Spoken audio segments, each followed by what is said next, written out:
महोदय, मैं और मेरे निर्वाचन क्षेत्र के लोग बहुत ध्यान से बजट के भाषण को सुन रहे थे। आशा ये थी कि सांगली को इस बजट में कुछ हासिल हो, लेकिन दुर्भाग्य ये रहा कि सांगली तो दूर, लगभग 1.5 घंटे के भाषण में एक बार भी मेरे राज्य महाराष्ट्र का नाम नहीं लिया गया।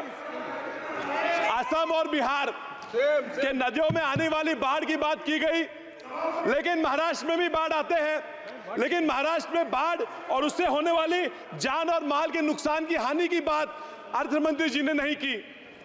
आंध्र के अमरावती की बात की गई, उनको हजारों करोड़ रुपए का फंड दिया गया, लेकिन महाराष्ट्र में भी अमरावती आती है, उसका जिक्र न किया गया।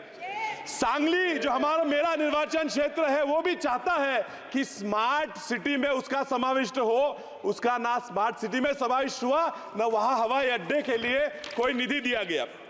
बिहार के सिंचाई योजनाओं के लिए AIBP और PMKSY से निधि देने की बात की गई, लेकिन मेरे महाराष्ट्र में, मेरे सांगली में विस्तारित महिषार और विस्तारित टेम्बू प्रकल्पों के लिए AIBP से निधि देने के लिए अर्थ मंत्री को कोई जरूरत महसूस नहीं हुई।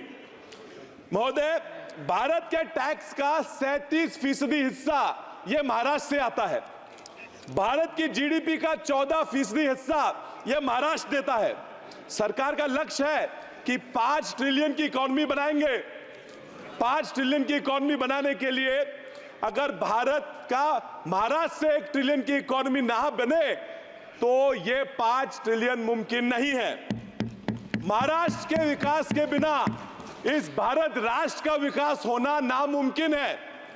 मैं महाराष्ट्र के एक स्टेट एंथम, जो हमारा राज्य गान है, उससे एक लाइन आपको बताता हूं। दारिद्र्याच्या उन्हात शिजला, निढळाच्या घामाने भिजला, देश गौरवासाठी झिजला, दिल्लीचे ही तख्त राखितो महाराष्ट्र माझा। इतिहास गवाह है सर कि दिल्ली का तख्त सलामत रखने की जिम्मेदारी महाराष्ट्र लेता था, लेता है और लेता रहेगा, फिर चाहे वो आर्थिक हो, सामाजिक हो, साहित्यिक हो या राजनीतिक हो। ये जो सरकार बनी है, इसको सलामत रखने का काम भी महाराष्ट्र ने उनको 17 सांसद देके किया है। अब महाराष्ट्र को हमें भूल जाओ, हमारी तरफ मत देखो, लेकिन उन 17 सांसदों को देख के तो महाराष्ट्र के लिए कुछ तो देना चाहिए था। अभी ये दिख रहे हैं, कुछ सांसद मुस्कुरा रहे हैं, इनको देख के पिक्चर का एक गाना याद आता है, तुम इतना जो मुस्कुरा रहे हो, क्या गम है उसको छुपा रहे हो। मैं जानता हूं इन्हें डर है कि वापस निर्वाचन क्षेत्र में जाके क्या कहेंगे, ये दुख उनको सता रहा है। खैर, इनकी मजबूरियां मैं समझता हूं सर। बैसाखियों पे बनी हुई सरकार से और लोग क्या अपेक्षा करेंगे। मुझे डर है कि ये बैसाखियों पे मजबूरी चलने वाली सरकार अपना देश न डुबा दे।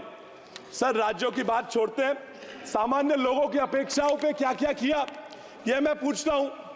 MSP को लीगलाइज करने की बात की, ये इन्होंने नहीं की।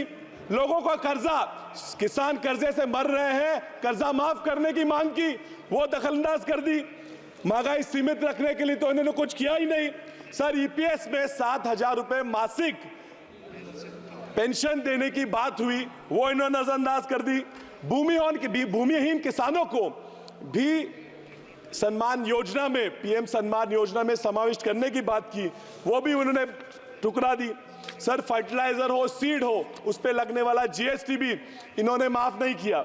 मनरेगा में 400 रुपए तक मिनिमम वेज बढ़ा दो, यह मांग की थी, वो भी उन्होंने नहीं दी।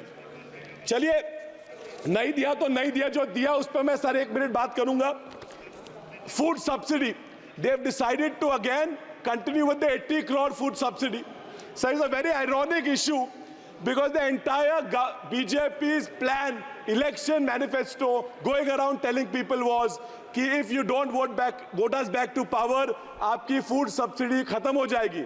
सर, फूड सब्सिडी की बात करते हैं और खुद इन्होंने इनके बजट में फूड सब्सिडी पे देने वाला प्रोविजन कम कर दिया है।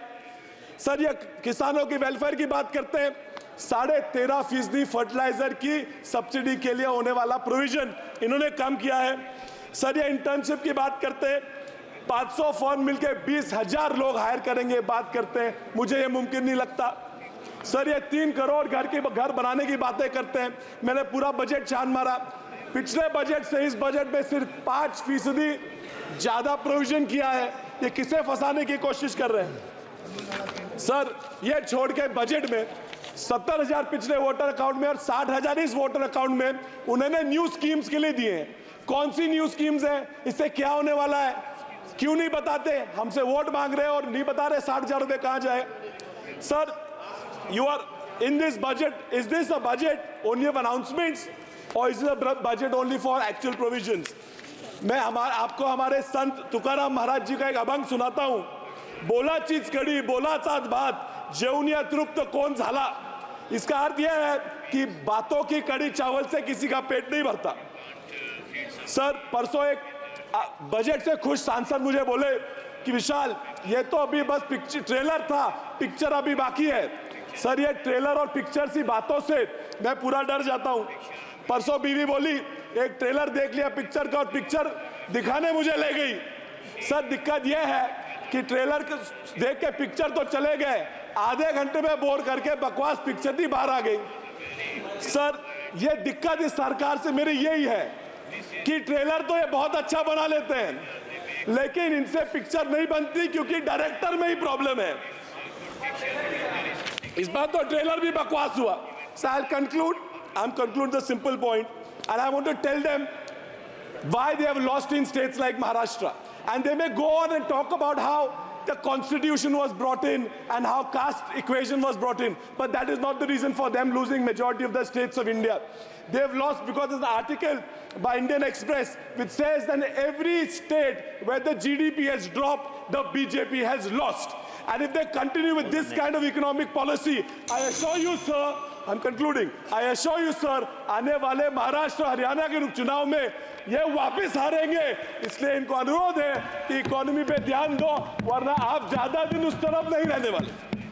धन्यवाद।